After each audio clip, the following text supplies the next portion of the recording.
சிற்றுண்டி சாப்பிட்டு தெரியாது. உங்களுக்கு இப்போ சுவையான சிற்றுண்டி கொடுக்கறதுக்கு நான் இலவசமாக தர தயாராக இருக்கேன்.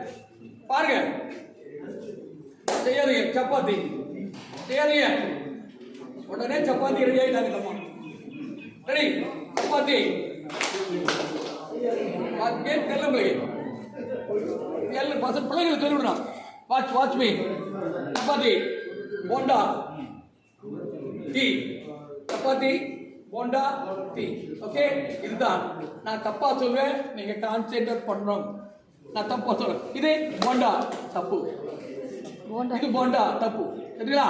ரெடி டீ போண்டா சப்பாத்தி, சப்பாத்தி சப்பாத்தி போண்டா சப்பாத்தி போண்டா போண்டா. அவுட்டா கை கட்டுங்க. வெளியே ரெக்கடை பண்ணியா வாத்தியார். ரெடி சப்பாத்தி